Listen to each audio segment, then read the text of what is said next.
Hello listeners, it's Bella Malloy here, host of Seek Travel Ride. Welcome to another midweek mini episode.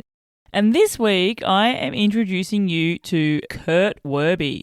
Kurt is a Canadian, and in October this year he is going to be taking himself on what he would deem his first proper bikepacking adventure. And he has chosen to take himself to Morocco, where he will be riding the route of the Caravans.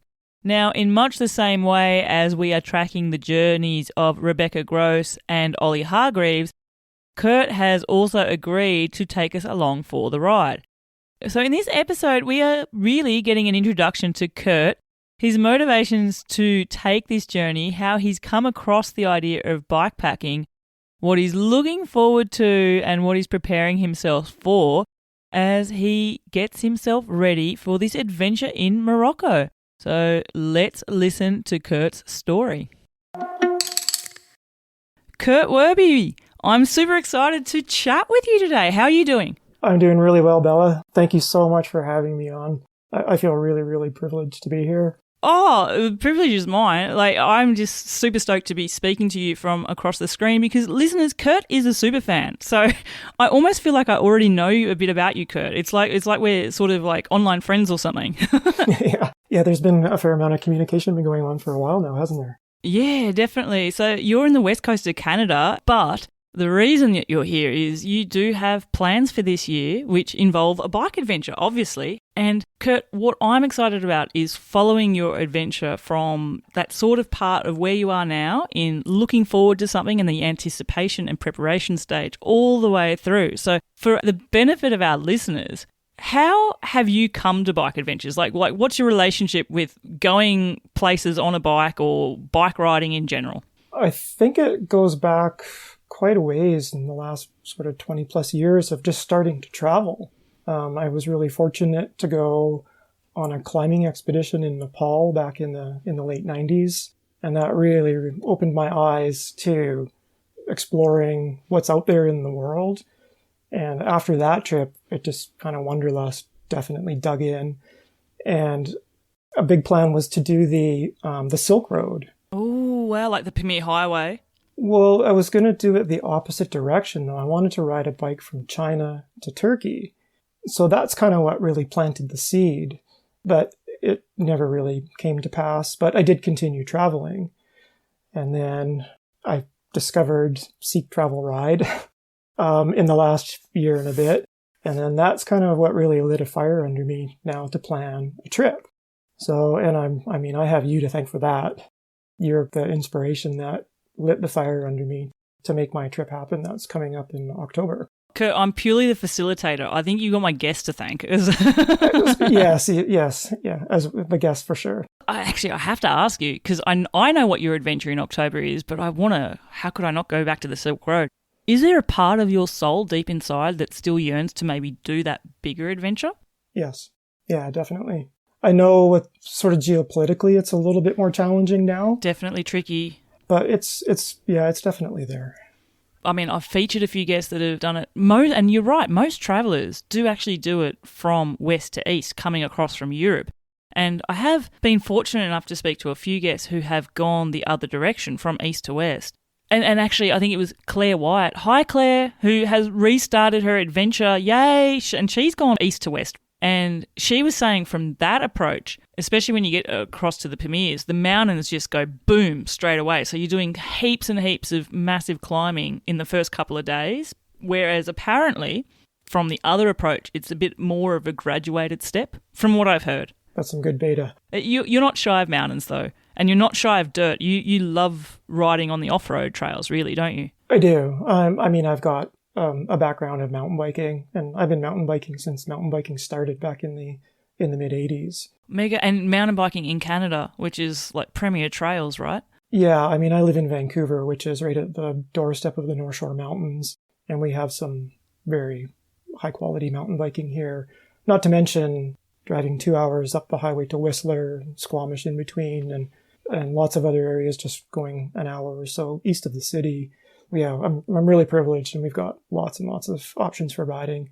And then now with gravel riding really taking off, we got so many options for getting back into the mountains. for doing either day trips or even like multi-day trips.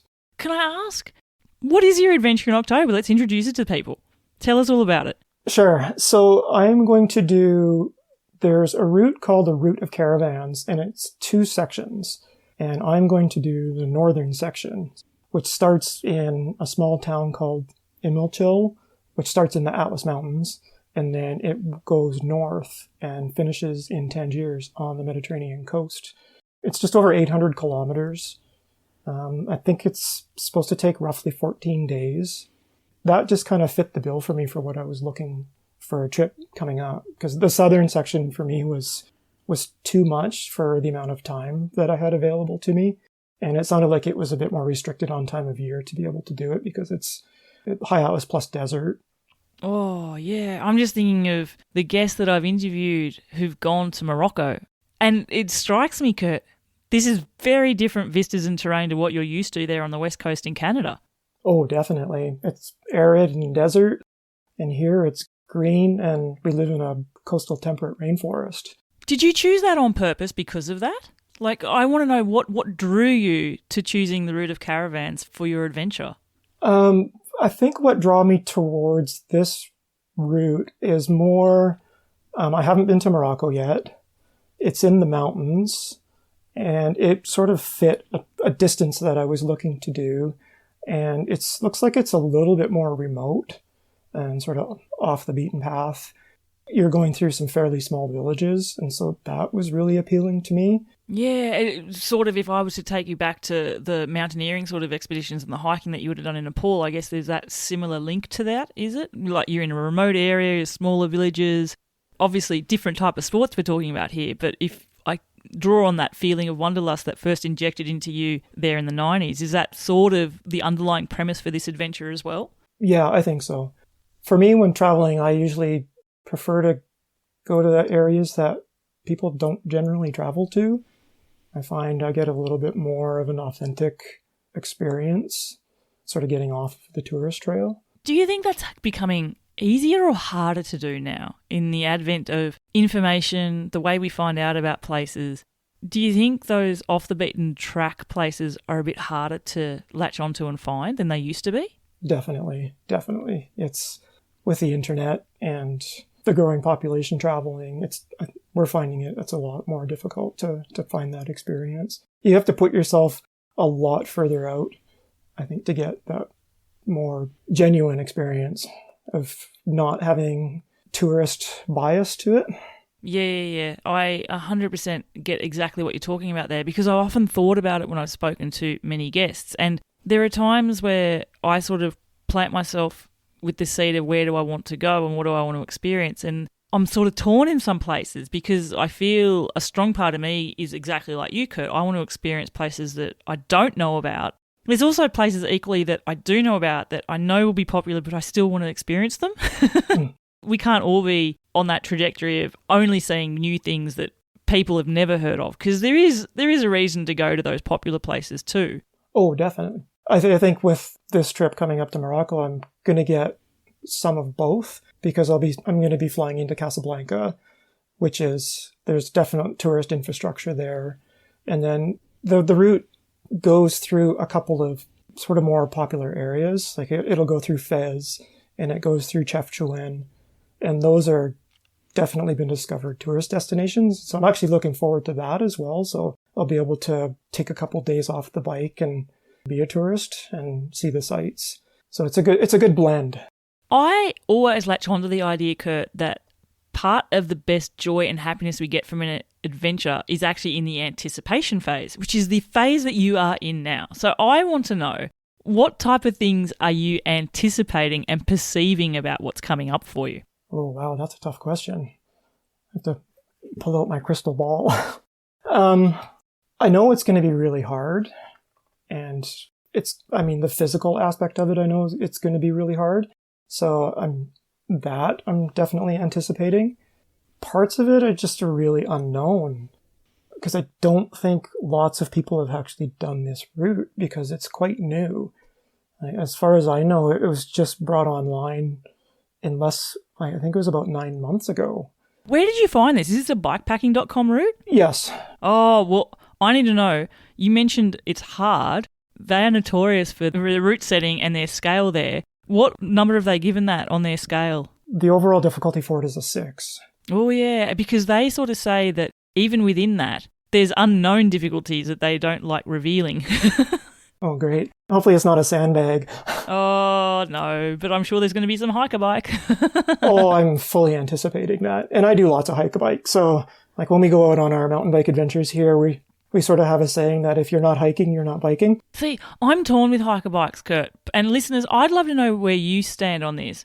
I don't mind if I have to walk a bike to get to something to then link to another area, but I am not all about being on a route that is about hiker biking just for making it difficult. Because I know that there's those elements of hiker bikes too. Where do you fall on that scale? Probably somewhere in between. Like, I don't mind doing the hike bike to get to something specific, but I also don't mind if I get to a section and I know I can't pedal up it, that if I have to get off the bike and start pushing, I'm fine with it. Just as long as I'm not going to be pushing my bike for 3 days, knowing that I'm just pushing for 3 days. And I guess, we're talking about Morocco, Atlas Mountains. There's going to be some serious elevation involved in this route too then? Yeah, overall there's, in the 800 plus kilometers, there's almost 17,000 meters of climbing. That's pretty climby. Actually, that's almost bang on when I crossed the Pyrenees. That's about the same. Okay. And I can tell you now, we went up and over many mountains. So yeah, you've got lots of climbing ahead of you. Yeah. So, and I think it goes up to around 2,600 meters, I think is the... That's fairly high up there as well. Yeah. I know, Kurt, something about you is you love your photography. I can only imagine in that anticipation phase as a photographer, are you already thinking about the landscapes that you're going to be riding within? Oh, 100%. Yeah. Been going through and scrolling through lots of people's feeds, and I sort of get motivation and from people to staring at their photos as well. And it's something that I'm definitely thinking about. Because this takes me to the next question of equipment. Something else I know about you is you're not looking at traveling with like the proverbial kitchen sink. You're not going there with like a full pannier setup and, a world traveler here. You're looking to sort of pack optimally to be a bit nimble in those mountains. What have you landed on in terms of photography gear to take? It's still up in the air. I'm probably going to go with my mirrorless setup and just like a single lens, like a single zoom lens. It's typically what I would take when I'm out backcountry skiing. And it packs fairly small. I can wear it on different parts of my body, so I have easy access to get to it. But I'm definitely not going with a full kit of gear. I mean, I'll do a couple trips in the summertime too and take a couple of different cameras with me and see how different cameras that I have work. But that's quite likely what I will take. I'm extremely comfortable with it as well. And then my phone as well. Which are amazing these days too. Oh, totally. There's a good adage for photographers, the best camera you've got is the one that you've got on you. Yes. Yeah. I love what you've mentioned there as well, in that you're going to do sort of like a little bit of a practice run with your setup as well. Is that something you've planned in mind, in that you're going to get your bike set up exactly with how you want it to be so that you can optimize it for when you're there on the ground in Morocco? More or less. I definitely want to have a packing system sorted out before I go and weed out a few pieces of gear here and there that I might need or might not need. But I'll try and get out for 2 or 3 trips. I mean, I haven't done a lot of, I haven't done any bike packing. So this is like your first toe in the water. Like, you've picked this route in Morocco and it's not an easy route and you're just jumping straight in. I love that. Why? Why are you doing this? Like, what's your motivation behind it, other than obviously seeing the landscapes and experiencing a culture? Like, why are you choosing to do it in this way and on a bike? So in the last year and a bit, I've kind of been on this mental health journey. I've started doing a lot of sort of meditation, mindfulness work, and yoga.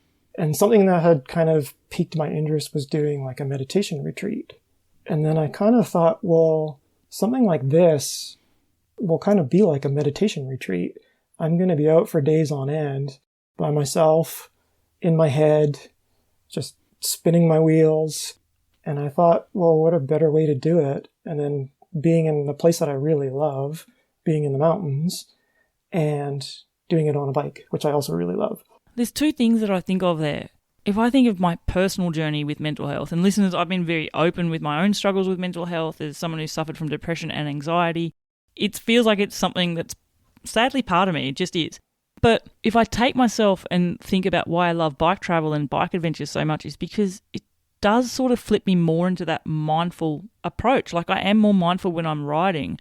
And the most mindful I've ever been on any bike adventure I've ever taken was actually that journey which I did do over the Pyrenees. And I think riding super slow, up a hard climb constantly, where all you can focus on is every bit of effort is getting me over. And then you hear a bird, or you see the light on a rock, or you see and you have the intrigue of, I wonder what's around that corner. And you smell, maybe there was a rain shower and you smell that scent of rain before you. It's the most mindful I have ever been. So the idea that you're taking this adventure it's 2 weeks of forced mindfulness in a way, isn't it? Yes. It's actually going to be almost a month. Oh my gosh, this is mega. And you've got your practice runs to look forward to as well. Yes. How long are you planning to take for those little mini trips? Probably it'll just be weekends. Like, we have a place just across down in Washington State where we go down for weekends, and I'll start from there, and I can go off on some of the gravel roads, and I can kind of pick a distance. If I want, I can go and ride 10 kilometers, or if I want, I can go and ride 40 kilometers, set up camp, spend the night, and then pack up in the morning and head back out. I have interviewed guests, trust me, who have gone around the world and haven't really pedaled the bike before they took off. And my mind boggles at that, but I've also realised you can do that, which is awesome. And listeners, you don't need to have done bike travel to decide to do it. But I really do love the idea that you're sort of dipping your toes in the water and you're learning this is something new to you. You've got that peak of curiosity and intrigue with wanderlust and travel, but I love that you're planning on actually trialling your gear. And I guess there is an element, Kurt, as well, which points to the idea that you're riding somewhere that's going to be more isolated at times, is knowing what you can rely on from your gear as well. Yeah. I just sort of just want to be prepared as much as I can. I know I can't control a whole lot of things for trying to plan, but if I can prepare as the best that I can, that's all I can kind of ask for myself. So. Oh, definitely. With gear then, like, there's refining, but I like to think, and maybe you're not like this, I like to think every bikepacker deep down takes something with them that they know they could do without, but they can't do without. Have you got a luxury item for yourself? It's definitely, it's the same as it's your luxury item. It's the Helinox chair. Oh, how awesome are those chairs? Yeah. Yeah, no, my wife introduced me to the Helinox chair a number of years ago, and I was like, how do we live without these things? Oh, I guess we just sat on the dirt and wished. Yeah. And look, Helinox is just a brand. They make a very nice ultralight chair, which if you're doing bike travel that's weight conscious is really cool. But listeners, there are some other awesome companies out there that do make similar products at a slightly more weight. But the idea that you can set up camp every night and not just be stuck to lying in the tent or sitting on the ground, it was a game changer for me. Yeah, I've had lots of that, sitting uncomfortably on the ground or like hanging out in the tent on the ground. Yeah, and having that chair definitely makes it a lot more comfortable. So, hot tip for you, and this is a learnt lesson from a previous guest and their misfortune, Pete Gostelow. Hi, Pete. He had a Helinox chair. He had to get his repaired because he had it set up with a campfire. There was a small gust of wind, and because the chair's so light, it blew into the fire. Oh, no. And singed it. So, it is something that he has learnt is because they are super light, which is awesome when you're riding, you definitely want to think about being conscious of the weather if you're not sat in them. Don't lose your Helinox to a campfire. No. What about coffee and tea and stuff like that? Are you a coffee or tea drinker? Like, is that going to be a luxury item? I'm a coffee drinker. Well, I drink both, but I generally drink coffee. It'll be, I know there's going to be days where I'm not going to have places to eat, so I'm going to have to pack food. And those days are basically just like the food is fuel. But I'll definitely be having the good old instant coffee. Yeah, it's funny. I can sort of switch into the mode of palating instant coffee. It's a coffee-flavoured beverage as opposed to coffee in my mind. Yes. I'm an Aussie people and we have an amazing coffee culture, so we're almost coffee snobs that way. But yeah, instant on a bike trip is totally fine. Mm-hmm. And you'll be in Morocco, so you're going to have some amazing Moroccan tea there too. Looking forward to that very much. And egg omelettes if you're not a vegan, because I think omelettes are the main menu item through those areas. It seems like it for breakfast. Omelets are sort of the breakfast of choice. Oh, I love that I found a way to sneak food in. What are you concerned about? I've got a couple things. Because I'm on a bit of a restricted time schedule, like getting sick from food or water, which I know you can kind of do some stuff to minimize the risk. But I've had Giardia before, and Giardia is not fun. And that can lay you up for a while. So that, as well as most of the stories that I'm hearing from people that travel to Morocco get food poisoning. Yeah, I'm just thinking I've interviewed a few guests, and I don't know that I've had any. Oh, I must have. But there are a lot that have had food poisoning in Morocco. Yeah. Sadly. And the other one is dogs. Have you had to deal with dogs in Canada at all? Typically, no. When we're out riding in the forest, it's just people that have their dogs with them and they get in front and in the way of your bike, but nothing chasing you. So I'm not really too sure if Morocco is like being in the Pamirs or being in sort of Greece with shepherd dogs chasing after you. And the shepherd dogs you got to be mindful of. I mean, even in the Pyrenees where I live, we call them patous, which are the big Pyrenean mountain dogs. I mean, they are shepherd dogs, and you know their job is to protect the flock, and they definitely don't like you around their territory. But even just riding on the roads, I get them sometimes. My experience now, Kurt, interviewing 110 odd guests is. The main strategy that seems to work is getting off the bike, putting the bike between you and the dog, being calm, not shouting at it, and walking very slowly in the direction you want to go. But it does seem to change depending on, the dog itself, and I guess you'll get the vibe for that. Apparently squeezing some water from your water bottle is also something you can think to do, but 100% admit I have never had that instinct reaction to do that when I've been chased by a patoo, so... yeah, fair. Normally, I revert to sprint mode, which is apparently the wrong thing to do. The worst thing to do, yeah. The other thing I was thinking that I haven't heard people mention is taking my Fox 40 whistle. I wonder about that, actually. Like that's a high-pitched noise, isn't it? Oh, yeah. I mean, you can split eardrums with one of those whistles. Oh, it's not going to hurt. So... Because the other thought was like taking a dog whistle. But although, is a dog whistle will that only work if the dog's been trained? I really don't know. No. Well, I want you to do that, and then you can report back on how it's all gone. Well, I'm definitely gonna bring the Fox 40 whistle for sure, because it's also a good safety item to have. So, what is it about Morocco that you're particularly looking forward to? Well, I'm really interested in the culture. I've been to some Islamic countries that I really enjoyed, but I think it's sort of the mix with the Islamic culture plus some African sort of influence plus some European influence. So I think that seems like it's going to be really interesting. Personally, if I think of Morocco, and it's not a country I've been to yet, Kurt and listeners, but my goodness, it's almost number one on my destination list of places I want to go. And yeah, I think culture is definitely there. Food poisoning aside, I just can't wait to experience a Moroccan tagine for myself. Yeah, I'm looking forward to that. And the landscapes, I think they're the things that I'm really looking forward to seeing as well myself. Like the Atlas Mountains look just so different to what mountains I've experienced before. Yeah, it's just with the desert environment. Have you ridden in a desert before? Can you classify riding in Australia as riding in desert? If you're in the outback, yeah. So maybe a little bit. Other than that, no, I don't think. No, I haven't. Again, I think there's deserts that I would be inclined to ride towards and deserts that don't really thrill me. I feel like my first desert experience needs to be Central Australia, though. That's the Aussie in me, just for obvious reasons. But Morocco will be amazing. I'm excited for you, Kurt. And listeners, what I'm excited is we get to speak to Kurt now, and then my idea, Kurt, is to catch up with you perhaps after you've done those little mini tester trips with your bikepacking setup, hear how they've gone, and then hear from you when you're actually in country in Morocco, and then when you get back, let's have a massive session and hear all about it, the route of Caravans. I'm super excited. If you were to give me one word to describe the feelings that you have towards this trip, what would that word be? Excited. That's the right thing to have. Positive psychology. If listeners want to follow this journey on, are you going to be posting about it on your socials? I will. I'm going to have to up my Instagram game a little bit, I think. But I'm on there pretty regularly, and I'm also on Strava. Easy. So listeners, I will put links to Kurt's Insta and Strava in the show notes, and just call out your Insta handle there. It's just Kurt Werby.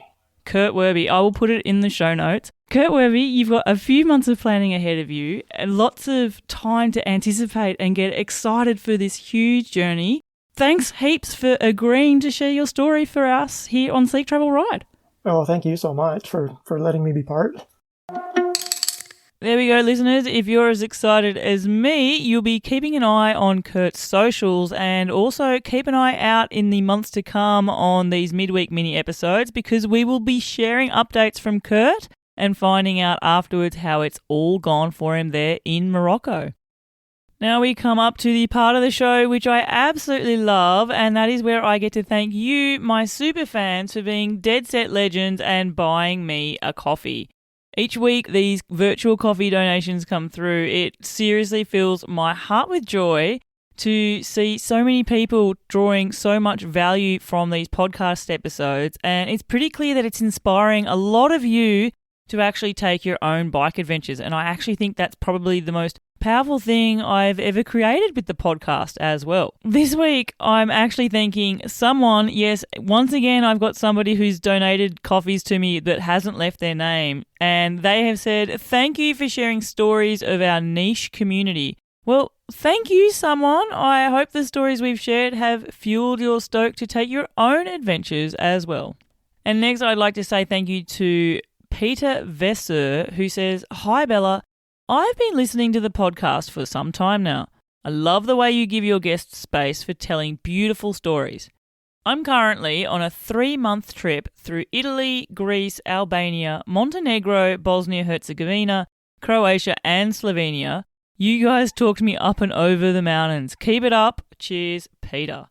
Oh, Peter, it sounds like you are on an absolutely mega adventure at the moment, and I have to say, I especially love thinking that virtually you've taken me along for the ride there with you and my guests, and listening to the stories that they share have kept your pedals turning maybe up some steep gradients as well. I imagine you've witnessed some absolutely dreamy landscapes. Thank you so much for supporting me, being a legend, and supporting the podcast. Now, listeners, if you would like to do just as Peter and someone has done, you too can show support for me at Seek Travel Ride and buy me a virtual coffee. It's pretty simple. Just head to buymeacoffee.com/Seek Travel Ride. When you do, leave me a message with your name and let me know what is it that you love about the podcast and where is your next bike adventure taking you. And until the next episode, I'm Bella Malloy. Thanks for listening.